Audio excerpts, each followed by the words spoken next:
you. Hey, y'all. Welcome to another episode of Freedom Friday. We are here at the Grand Celebration Experience. This is book tour celebrating the Grand Celebration book that I wrote. It's available on Amazon. Go get you a copy if you don't have one. The audio book will be coming out soon.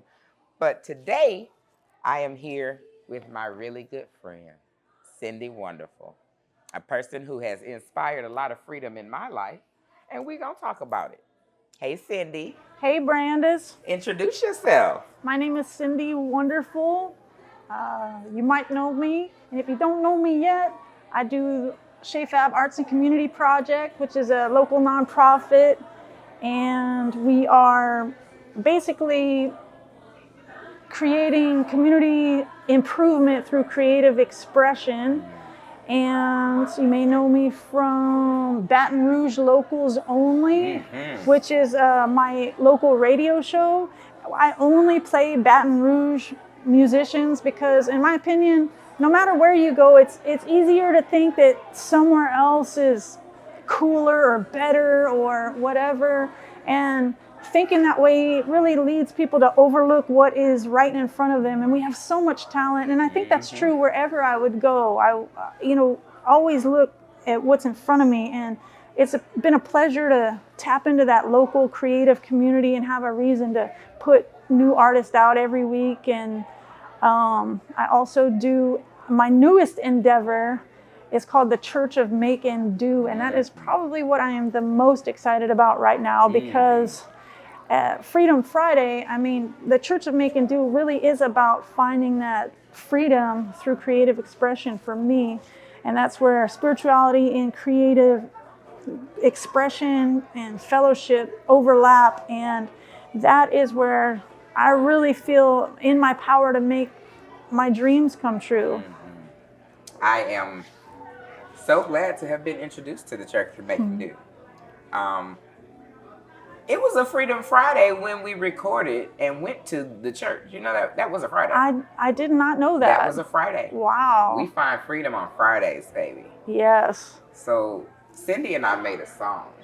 Cindy, Kiana, and I made a song. And Kyrie. And Kyrie. Yep. Yes. Me, Cindy, Kyrie, Kiana are all on a song called I Got It All. Yep. And that song came about on a Freedom Friday when we were just hanging out. And we should probably take it back to the beginning of how we met. Oh, yeah.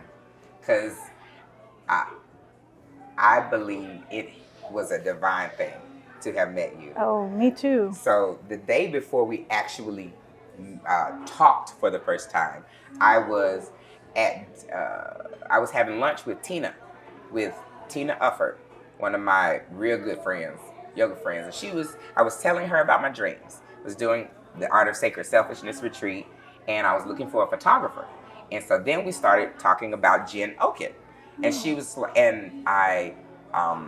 mentioned that Jen had produced some musical affirmations. She said, "You should know Cindy. You don't know Cindy?" I said, "No, I don't know Cindy." She said, "I have her card at the house. I'll give it to you." I said, "Okay. Well, don't you need it?" She's like, "No, I think that one's for you. I have another one." Okay. So I got the card and I gave you a call. And I left a message and I went and Googled you. And I looked at the affirmations that you and Jen had done and I was like, this is exactly what I want to do because I have a meditation mixtape in my head that I need help with. I said, okay, I need to meet Cindy Wonderful. So you returned my phone call the next morning. When you called, I was sitting there talking to Kiana, telling her about this story and this Cindy Wonderful. And I said your name and then my phone rang. Oh, wow. And it was you. I was like, look at that. She was like, oh, wow. So I answered the phone and we conversed a little bit and we were like, well, we need to meet up. I said, okay, well, this Friday is not good because I'm going to this dinner. No, you said that. Yeah. I said, what dinner are you going to? She said, there's this art dinner at I said at Yes We Cannibal. I'm gonna be there too. Yes, Gestalt dining. A Gestalt dining experience with a celebrity chef who we didn't know. Yep. We just wanted to go for the experience. Yep. And I was like, that we are both at this particular seating, and this dinner only had 4 seatings over 2 weekends. We were both going to this seating already, and we happened to, like, there were different connections of, come on, you guys get together. Yep.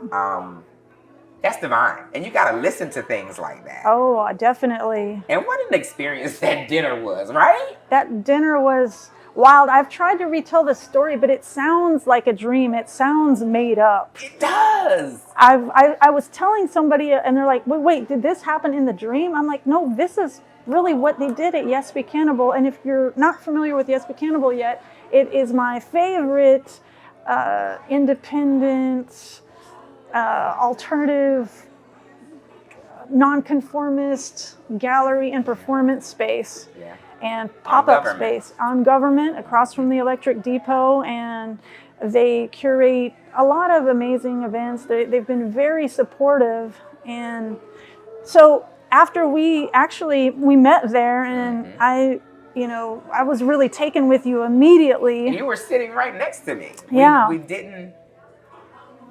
It was a. Let's say a little about the experience. The best thing for me was the little person who came out in the suit that we were in, because we were all dressed like Missy Elliott in I Can't Stand the Rain. Yep. Right, in those air suits. And we couldn't really talk to each other except through the servers. And we had we had to wear masks on. We could take them up to our nose when we were eating, but then we had to put them back down. Yeah. It was an isolating experience and made me feel like, am I high? Especially when the person came out and nobody interacted with this little person. And I was like, okay, nobody is saying anything. Am I dreaming? Am I tripping? And right before the little person left, there were balloons on the wall and he popped one. Yeah. And everybody jumped. I was like, okay, he was real. Okay. I only saw him out the corner of my eye scurry away, and I didn't know if him popping the balloon was an accident or I didn't know what, and I didn't know.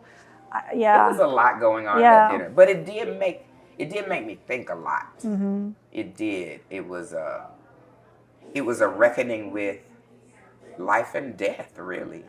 Yep. It was the point that the chef was doing, he was working through the grief of his mother who had passed away.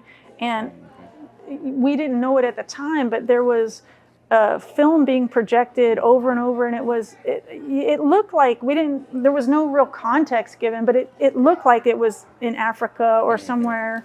I didn't know exactly where, but it looked like it was in Africa somewhere. It was a woman and man church service, mm-hmm. And we found out later that was Chef Tunde's parents. And he was reckoning with the loss of his mother. The loss of his mother. It was a really poignant way to work through that grief. And I stayed after and asked, could I give him some love? Oh, wow. And I hugged him. I just wanted to hug him because I don't know that pain. But he made it palpable for me through that experience. And that is a pain that I can't say that I want to feel. So. Yeah. It was a great experience, though. I will never forget it. Ever. Me neither. And having that experience, that shared experience with you, to me was a sign, because I'm like, I just made these cards.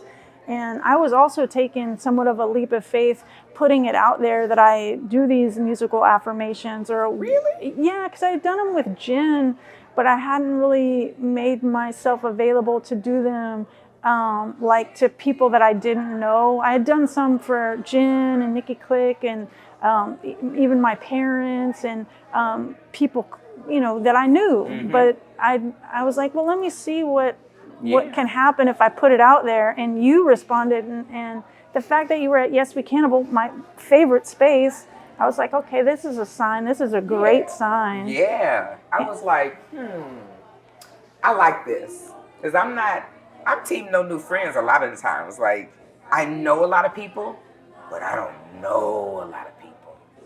And I felt like it was a way to bypass that. Yeah.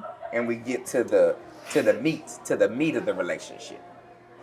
And the next time we met was the Freedom Friday, right? Yeah, it was. I came over to your house and we talked about we were just messing around, playing with music and sounds and talking about life and the beauty of it, what we were going through, how things were changing so fast for me.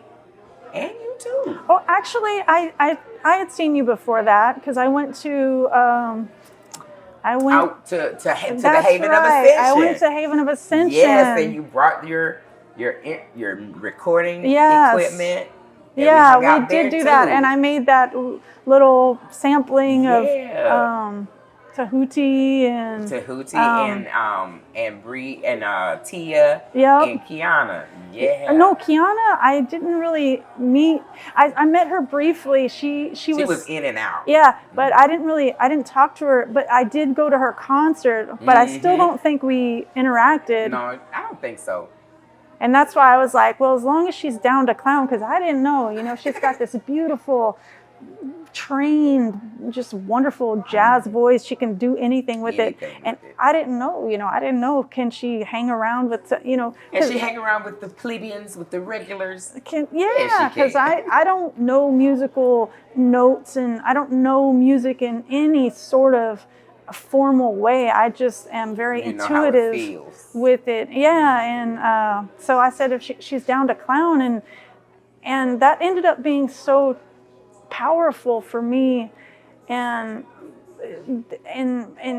actually that was also a catalyst for me to go deeper with the Church of Make and Do, because I've had it in my mind. I've had the theme song for years now, but I haven't shared it until now because I guess just working through that fear. Will anybody, resonate with it? Is hot. And because I'm not a trained singer, and I'm not, I just kept thinking about I'm not this, I'm not that, and instead of like, what, I have something I want to share, and being with you two and just what we shared at my house, and then as we went to the church. And the Spirit moved. He really did. It really did. And I think that there was a harmony between us three, because we all three have very different backgrounds. Yeah. I don't have any artistic training. What is this? I am a math and science girl. But it was a way for me to feel freer to create. Oh, wow. Yeah. That's not a normal thing for me. Oh. But it's something that I wanted. And I'm sitting here with two artists that I respect. And they're looking at me like, you got this. You talk about freedom.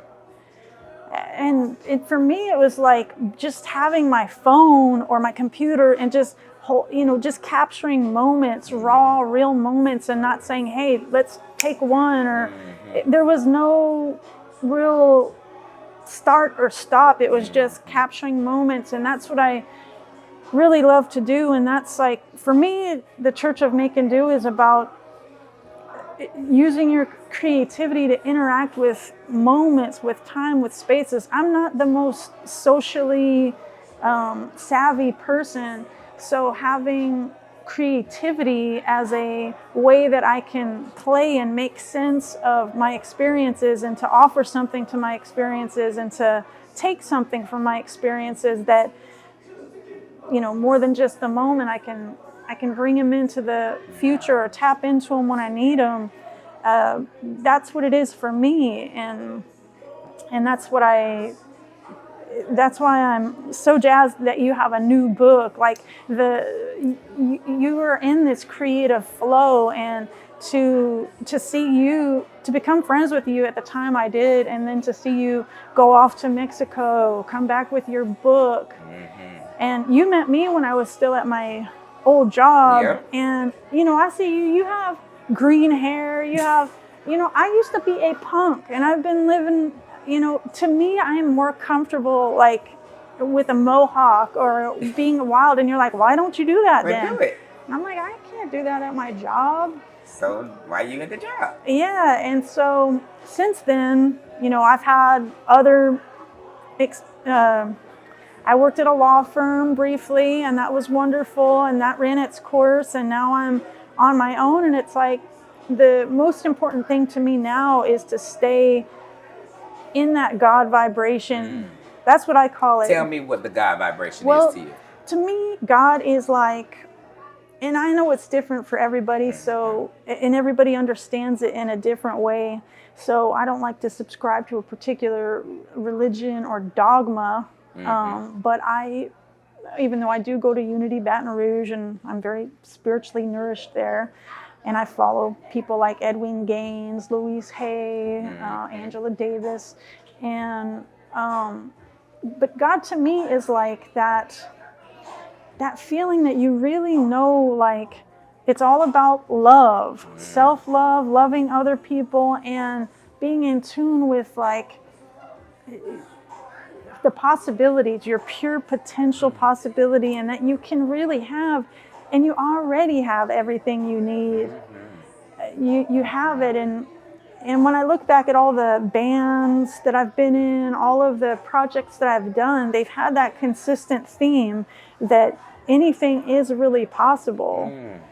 And you really can make your dreams happen. And one of the spaces I'm working on, Wonderground,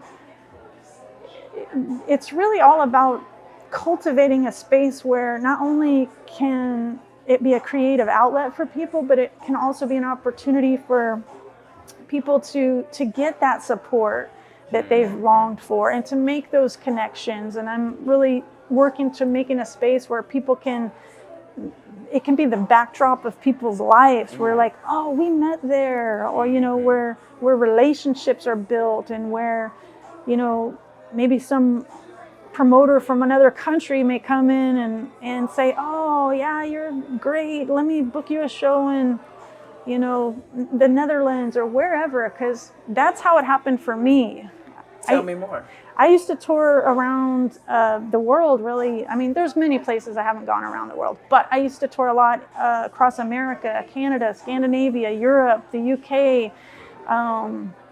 And the way that we went overseas for the first time is because I used to have a punk space called Wonderground back in the day. And it was also raw, and, you know, we dumpster dive to make all the walls. And oh yeah, you told me about this. This is one that had the loft. Yeah. And you know, we were just like a girl in a dream. I lived there with my band, Rainbow Sugar, and we used to host other bands from out of town or in town, and we didn't do it for money. We'd always let the bands from out of town keep all the money, which was a couple $100 if we were lucky. And living on love. Yeah, and it just happened that there was a French band had come and played our space, and then they went on to tour the rest of America, and we didn't play with them. Like, our friends set that show up, but they came back through on the end of their tour, and they were like, well, we know this place is cool, let's go see what's going on. And when they came back, they saw us performing, and they were like, oh my God, you got to come and play in France. We'll set you up a tour, we'll get you a place to stay. That's dope. And that's how my first tour in France happened. And we kind of couldn't believe it. We were like, are they just bullshitting us? Is this a scam? Are they gonna? I mean, what? Like, are they gonna get us over here and abandon us? Is this too good to be true? But it was true, and I feel like because we were so doing what we loved with our band, we were living at this warehouse. We were like putting our entire selves in every way into it. then those rewards start popping up. And you know, it's like, I don't know about everybody, but I know for me, like, there's been times in my life where I don't even realize how far away I've gotten from what I wanted to do. And that's kind of what I was realizing right before I met you. I'm like, you know, I'm working as a notary, which I love the notary work, and I'm grateful for all the experiences that I've had. And it's not that it wasn't me. There's part of me that really was and is, and I still do mobile notary work. But I felt like I had really let that creative part of me go. And it was dormant. It was, yeah. It ain't gone nowhere. That's true. I wrote in a rap a long time ago, you never really lose the gift, just the inspiration. Yeah. Bars. No statute of limitations on creation. You never really lose the gift, just the inspiration. And I had lost my inspiration for a while, but I have it back now, and and I'm so grateful that you came into my life when you did, and you continue to inspire me, and I love watching your journey, and it really does motivate me to stay on track with mine as well, because it is our life. It's your life. That's all it is, and it's your life. And you're talking about so much how I inspire you. Let me let you know that you also inspire me. You inspire me greatly. Oh, I'll take it. Please take it. Because every time I talk to you, I feel like I leave with a remembrance of a nugget. Like, so you know how you record and then you go off, and it's like you distill the meat of what all the words are. They can be boiled down to this right here. Yeah. And I think it's really inspirational how you can find the meat in all of it. Well, thank you. And make it sound so good. Well, thank you. Because let the record show, for my keynote speech, my theme song is our song.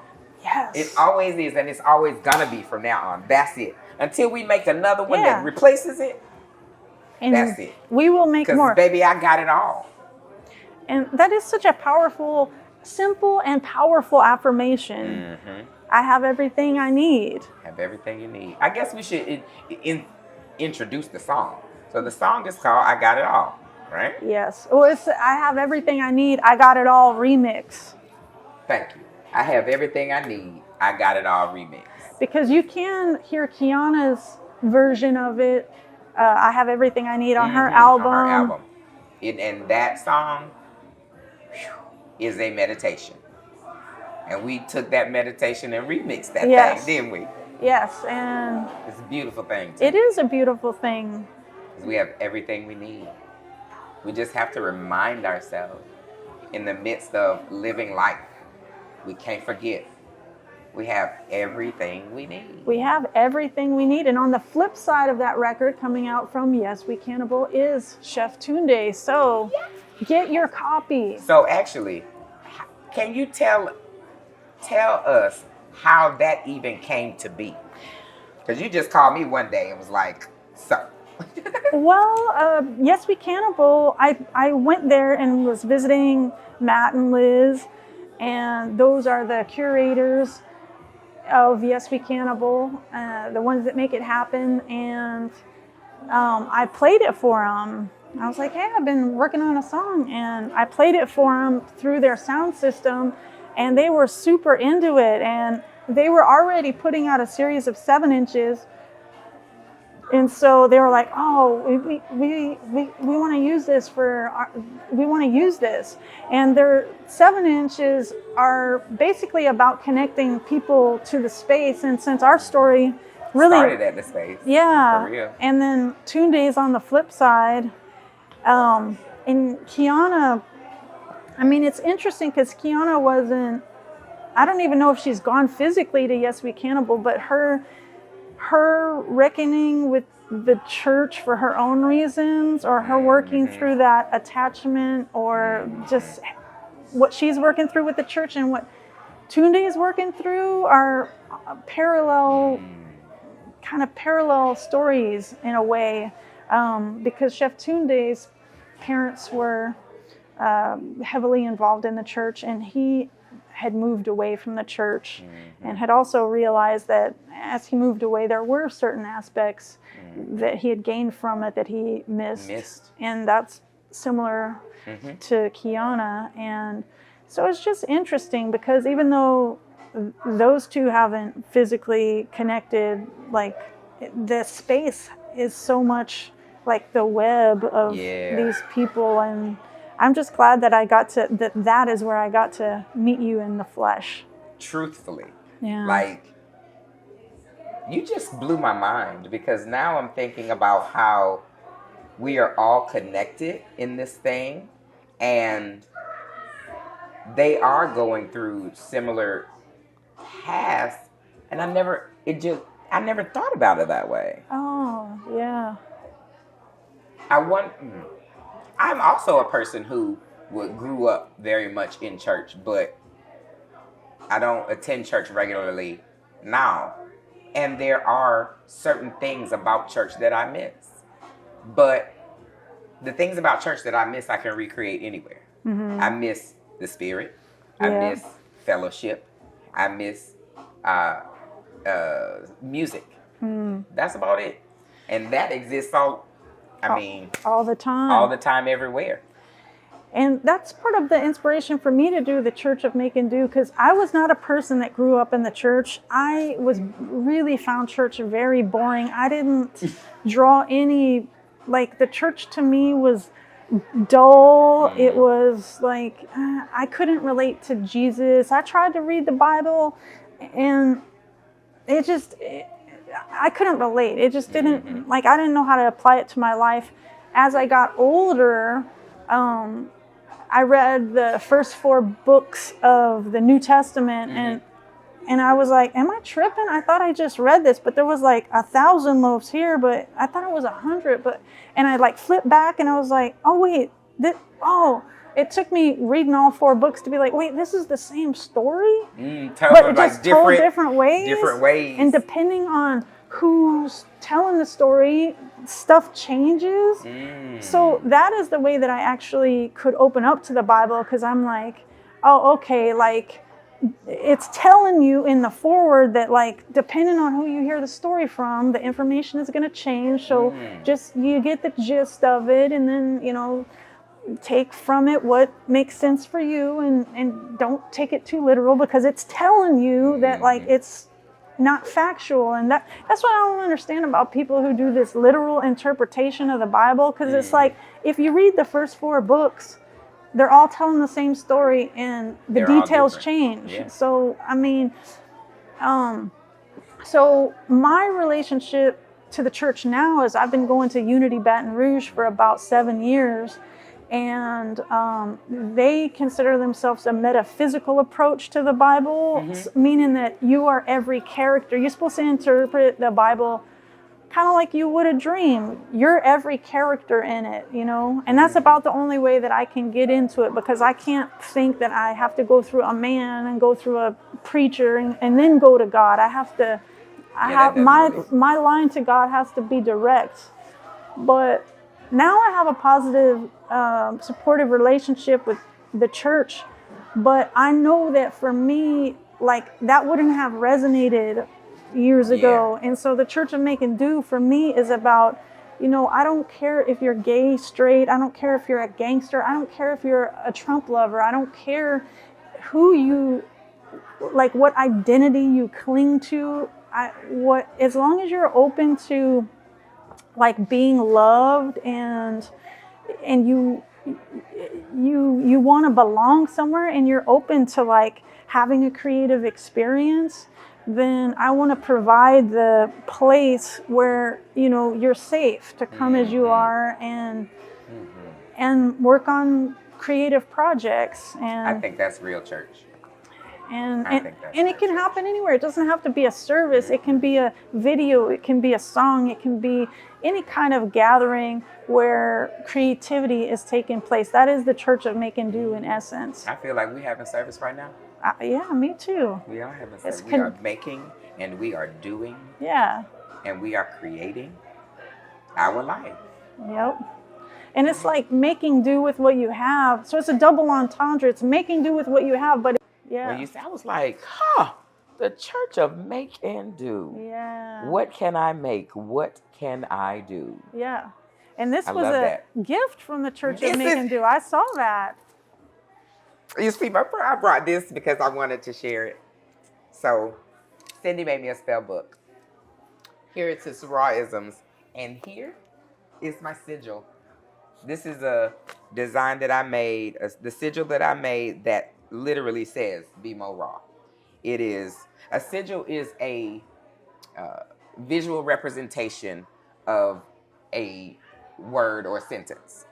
And the point is for this symbol to replace that word as a wish, wherever it is. So if you are looking at this, you are literally seeing me placing a spell to BMO Raw. Oh, I love it. And I love that you used the sigil on the top. And you chose to put a smoky quartz in here. Yeah. You didn't know that the smoky quartz is the crystal that I wear every day I did not. in my chakra bands. That's This gift from you was also a inspiration to me to be more me. I'm gonna read the forward. Can I? Sure, Ma'am? sure. Okay. It says, Brandis, every great cult leader, thought leader, guru, or visionary with beneficial spiritual wisdom to share deserves a special place to collect, document, organize, and honor their ideas. I hope this book will serve that purpose for you. Made with Love by Cindy Wonderful. This book is a gift from the Church of Make and Do. And I use it as a spell book. I love it. I take it with me wherever I go.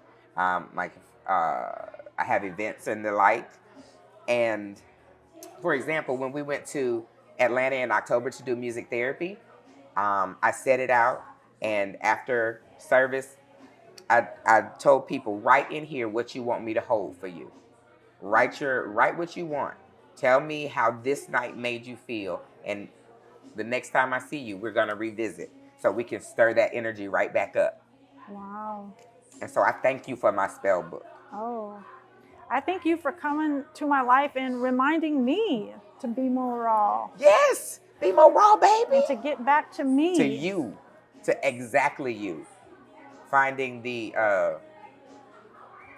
things that are dormant. Finding those things and shedding the layers that are not. Yes.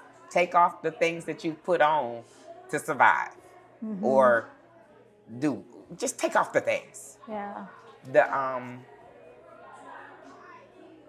I've been thinking a lot about what that raw means. It's real, authentic, and willful. And I was talking with a trauma psychologist at the conference last week. And she mentioned that our whole lives is traumatic. The first trauma that we experience is childbirth. Like when we come through the birth canal, that is trauma to the body. We are, all of us, traumatized in some way. And I think that BMO Raw is then a wish, a desire for you to get back to what you were before that trauma. That's the raw, the real, the untouched, the unmarred by our society, by the people that love us, that don't know no better, you know? Yeah. So being more you, the youest you that you are, the purest you that you are, before you got lied to.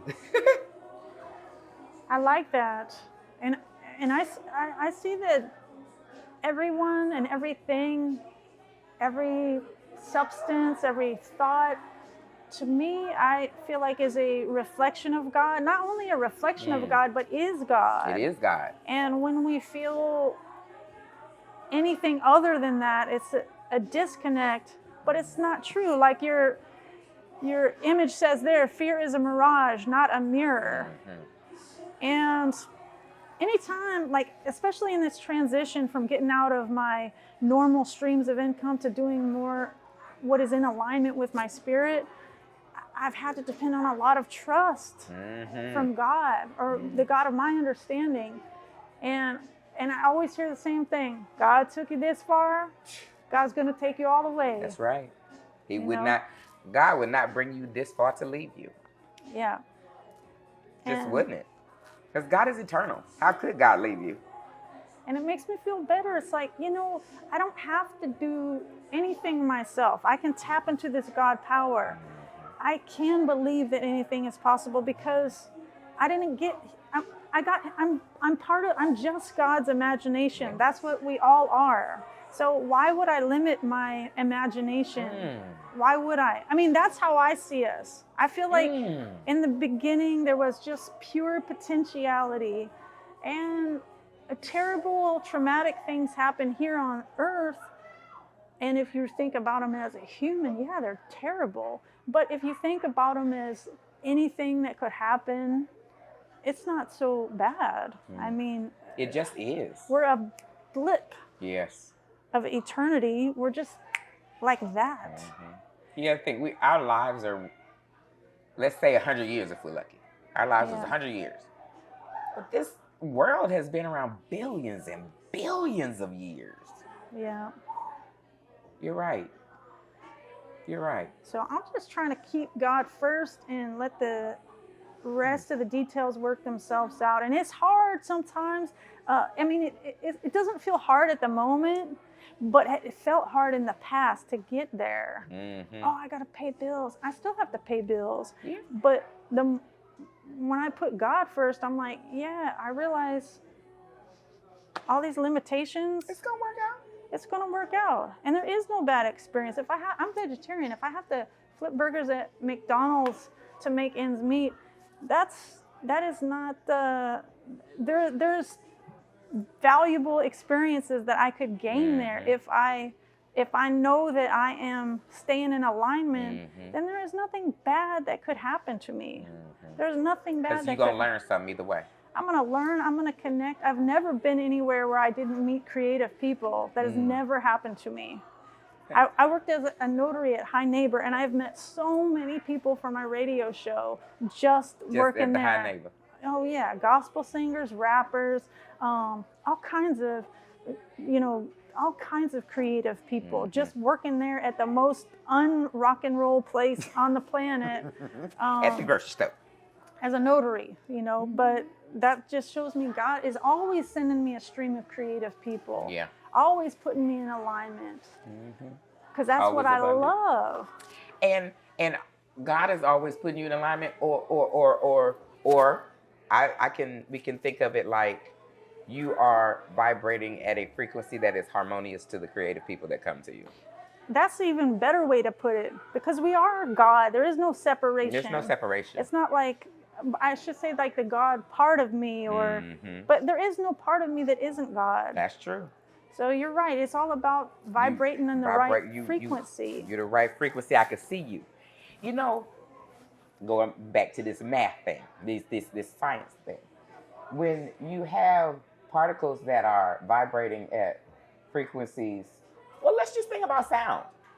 We can only hear a small band of the frequencies that exist, right? Yep. But they all exist. Just because we cannot perceive them does not mean that they don't exist. And I believe that we know that all particles vibrate. Our body vibrates at a certain frequency, depending on how harmonious we are, what we're doing. Like when you're down and tired, you're probably vibrating slower than when you're. Yep. Right? Yep. And when you're like this, you find people like this. When you're like this, you find people like this. Harmonious frequencies. I really believe that's all it is.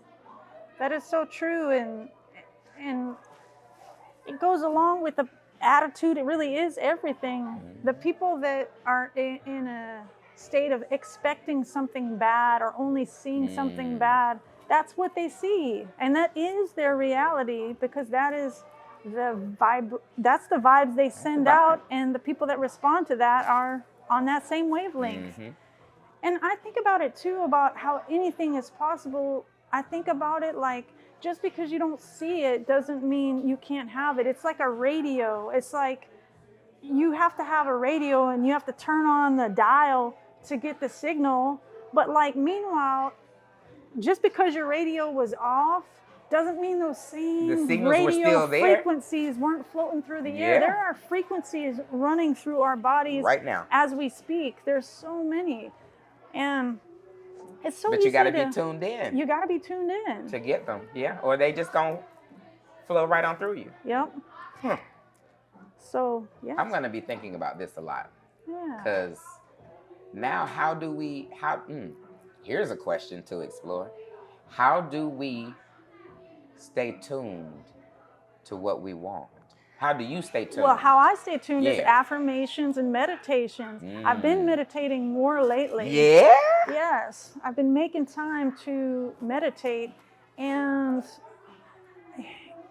I really, anytime I have doubt, I just push it out and I replace that. I take the space up with affirmations. And lately so you've been push it out and replace it with what you want. Oh, yes. And I read this in a book once, and it's always resonated with me. You may not be able to drown out the negative thoughts completely. They might still show up. And some of them are teaching us a lesson, but you may not be able to get rid of all of the negativity, but what you can do is you can lose it in a crowd. And that has always stuck with me. So I try to just bombard that doubt with affirming that I have everything I need, that I'm, whatever it is that I want. Right now, I'm manifesting a lottery win. So check back with me. I know that's right. Yeah, there's a woman who won $112 million, and it took her 3 years, but she manifested it. And her name is Cindy as well, Cindy Hamilton.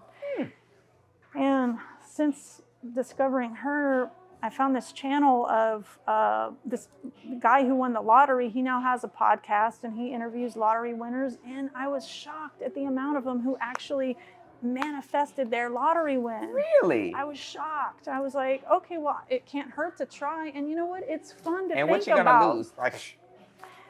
It's fun to think about. And I don't, I'm not counting on the lottery to pay my bills, but it feels good. And I'm spending time thinking, oh, what will I do? How will I feel? You're vibrating abundantly. Yeah, and I will say that after leaving my last position, I've gotten some really incredible opportunities to help people format their books, to work with some spiritual leaders on producing some of their videos and helping others with technical stuff. And it's just been a great run, and it's just like, I got to stay in this God frequency. Yeah. I got to stay tuned Stay tuned to the right frequency. And I think that concentrating on what you love and what brings you pleasure is how you become magnetic, how you become tuned into whatever it is you want. I agree with this. I agree with this so much. You're so smart, Cindy. You're so smart, Brandon. I'm telling you. This crowding out is stuck in my head because I don't try to get rid of my negative thoughts. I let them live because they exist. I examine them and remind myself I have everything I need. Like, this exists. This bad thing. I'm trying to think of an example, but I can't think of one because I put them out my mind when they're gone. Amen. Can't think of one at the moment. Isn't that a blessing? It is. But, got one. I'm worried about how to execute one of these events in Houston that got too big for me, right? It's gotten too big in my mind. And so I keep thinking, my mind keeps going back to this one event. Instead of saying, no, I'm not going to think about that, I think about it and think, really, what's the worst that could happen? What's the worst that can happen? And if I can imagine the worst thing that can happen, I know it's not going to be that bad. Yeah. So it can't be that bad. Well, that's one of the things that the guy in, what's the movies, the Hangover?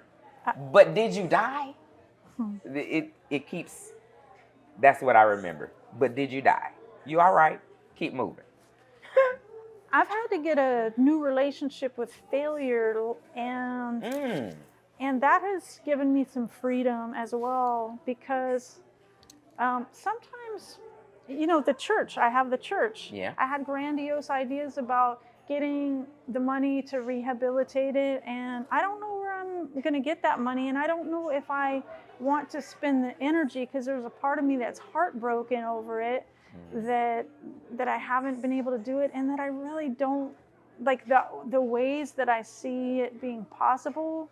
I don't want to go through it, and I've had an emotional roller coaster with owning it, and the variety of experiences I've had, a lot of highs and lows, and letting go of that dream, and realizing that maybe everything that I needed to happen with it has happened. And I've learned so much about myself. And I don't have to feel like it's been a failure, or maybe I can think about it being a failure. And just being can I still love myself? Yeah, I can still love myself. And I know that the story isn't over. And one thing that I often tell myself is it all works out in the end. And if it's not working out, it's not the end. That's right. Yeah. And I know it's going to prosper me in one kind of way. I don't doubt that whatsoever. Maybe not in the way I saw, but when I look it back, and just even that our recording happened there, I'm like, that is powerful. That is a win. Powerful. That's amazing. And I think giving myself grace to fail has been actually really rewarding, because I don't think there's anything more important than learning how to love yourself completely. Learning how to love yourself. And sometimes you need to fail to learn how to really, really love yourself. To give yourself the grace you deserve. And this is okay. It's okay. It's all okay. And I don't know anybody who is successful that hasn't failed numerous times. Baby, that part is, I feel like if you've not had failure, how you gonna know success? For real. Yeah, and you can't have light without dark. And another way to look at it is there's no such thing as failure, only results. You didn't get the result you wanted. Well, right. Get another result. Yeah. Try something else. Keep trying. And self-love. All goes back to love. In the end. I'll say a failure. I had to. Learning the lesson of failure came to me with the retreat, the Art of Sacred Selfishness. Oh yeah. It is. I have done about 4 or 5 iterations of that same retreat. And I know that retreat is powerful. I just haven't found the iteration of it that is most effective. And that's not really failure. It's it felt like failure. But I learned. And now I know, okay, that didn't work. Here is how we can do it differently this time. Or here's how we can do it differently this time. Through those failures, though, every attendee or participant in that whatever iteration it is, got what they needed. Well, that's a win to me. It's a win. It's a win. But I was too busy looking at the failure for a while.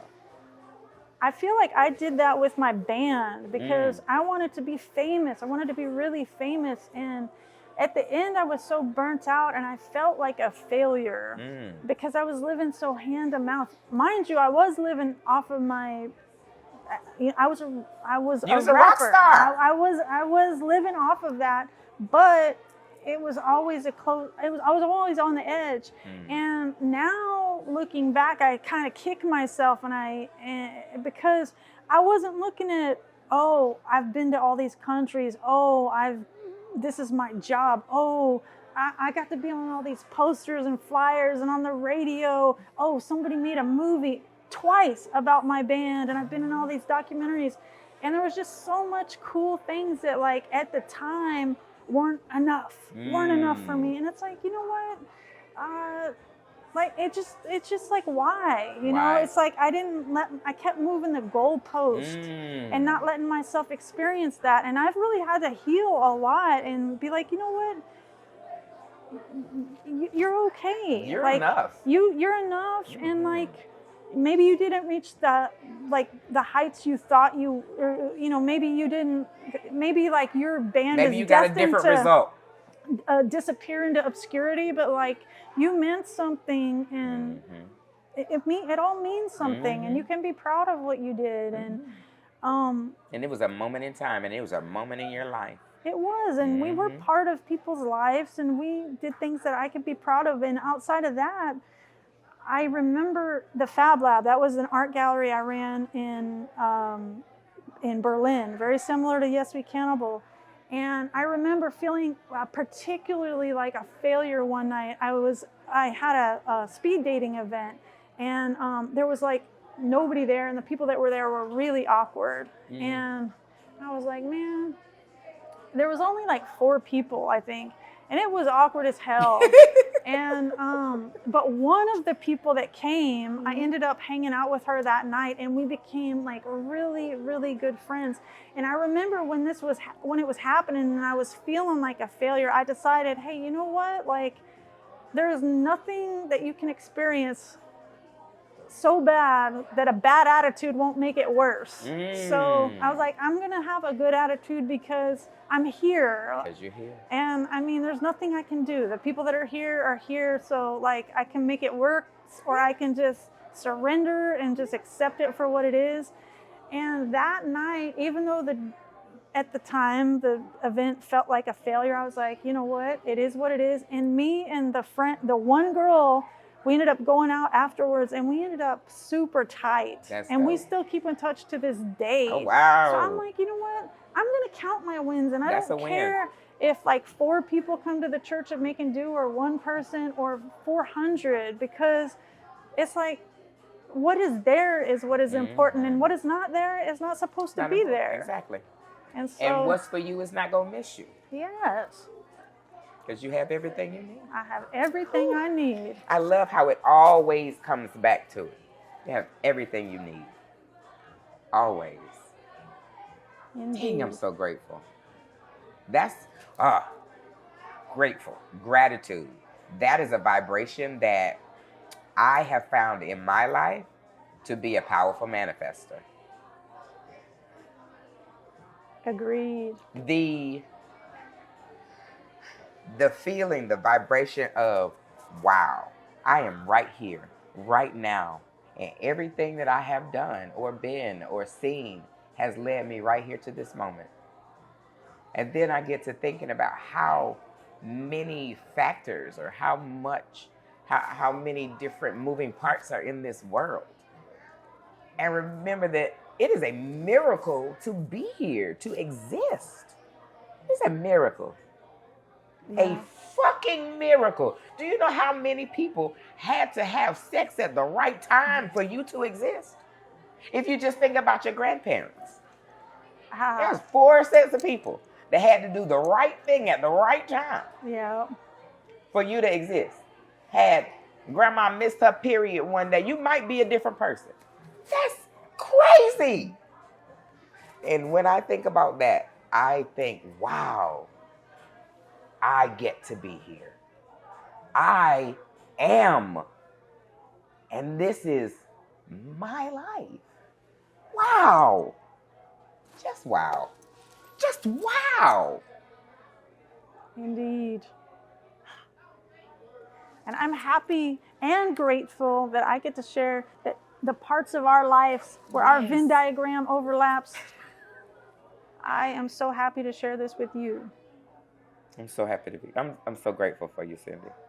I don't know if having not met you, I would still be right here. How about that? Wow. But that's real. Amazing. Imagine if I had not gone to lunch with Tina that day. Imagine if I had not told her that I wanted to make this meditation mixtape. Because it wasn't like something she was helping me. We were just walking. Yeah. We just started talking about something. Just vibrating on that frequency. Just vibrating. It had and the to frequencies be. just... It's like molecules coming together. Right. Yep. Absolutely. Yep. And now what? And well, you know, I think gratitude is a manifester, but so is negativity. It's like we're living and speaking our truth. We're affirming every word out of our mouth. Every thought is an affirmation. And I think that gratitude just magnifies and gets you what you actually want. But it's like the universe, if you're thinking negativity, if you're thinking, oh, that person's doing it all wrong, or they should be doing this, or oh, I hate it when this happens. It's like the universe is like, oh, well, she's focusing a lot on that. She must like that. Let's give her more of that. Let's give her more of that, because that's where she wants to put her energy. Let's, you know, and I feel like gratitude just like gets you elevated to like, oh, you actually want to live those dreams? Well, you gotta first imagine them, feel them. And the universe, and spend that time in joy and gratitude, and recognize that you already are abundant and you already equipped with everything that you need. And see what the universe does. It does. You said paying attention. I used to tell a story that the universe is like a little puppy. It doesn't really have much of a sense of humor. It doesn't really understand I think humor is a human thing, you know? And because I can't find it, I find it in primates. You find it in primates in nature. Like, primates get jokes, but not a whole lot of other things in nature get jokes. And so if the universe don't get a joke, but you keep saying, man, I'm preparing for the pole house, getting ready for the pole house. Okay, let's get ready for the pole house. Because that puppy just going to go get you what you want. Yeah. Because it's your life. And whatever you vibrating on, getting ready for the pole house, okay. That ain't my life. Not mine. Not at all. I'll never be on Skid Row. Ever. I rebuke it. Yes, and one thing that you said to me that has echoed in my mind is that you're impeccable with your words. And I said, oh, yeah. Yeah, you got to be impeccable with your words. Because where is it? Because you speak your life. I've noticed that since I've gotten older and I really look back at my life, everything I have ever said in earnest, joking or not, if I said it and I meant it, it has happened. Might not have been in a way I imagined, but it's happened. I said I wanted to do every job in food and beverage except be a line cook.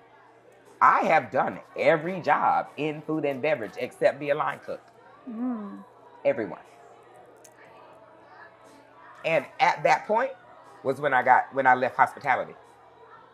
I guess the circle was complete. It was done, right? Yep.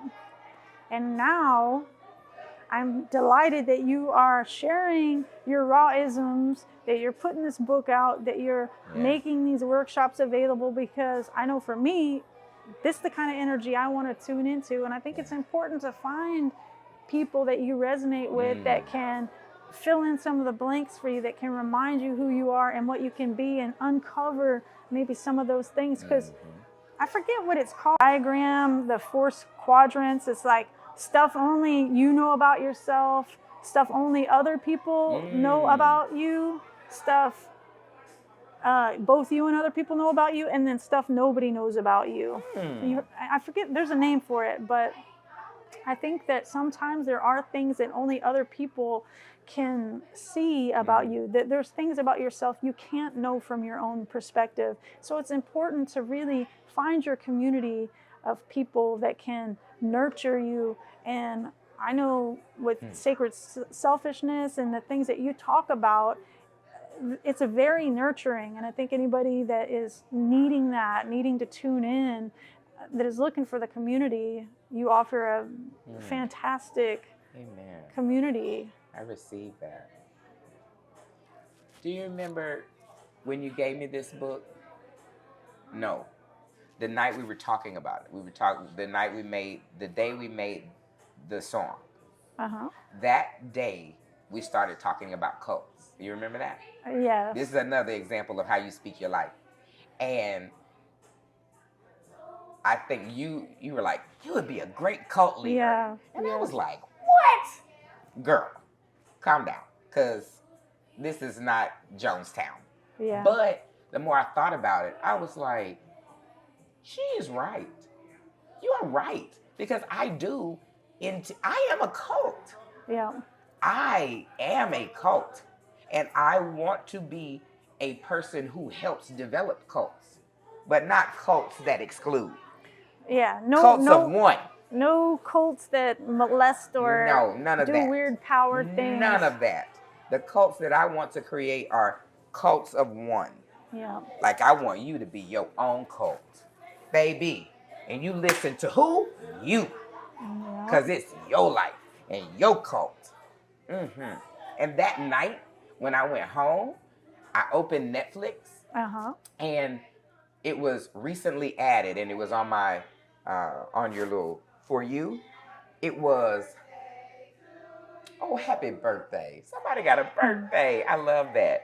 Yeah. But the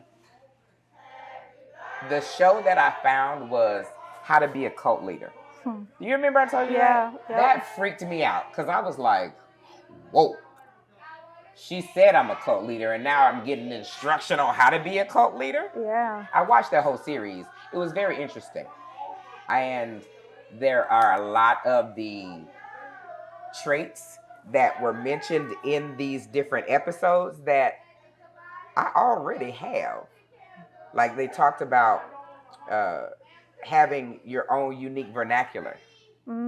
I say phrases. Like the raw-isms is nothing but a vernacular that I have designed. I was like, well, shit, I guess I am a cult leader. Yeah, why But not? that was something that I never would have thought about.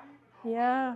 So it was in that quadrant that other people see. Well, I think we have to be leaders for each other. And We do. I feel like you offer something that is beneficial to people, and people are searching. And I believe you have to be a good follower to know how to be a good leader.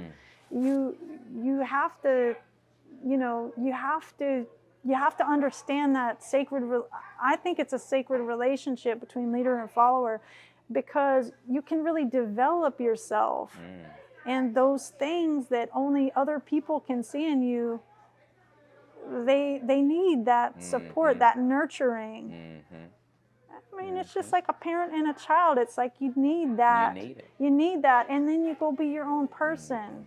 It's not to put a cult leader above you or to take away your power, but it's about that nurturing relationship. Nurturing. And, I think... And that's the story of my life. I love that.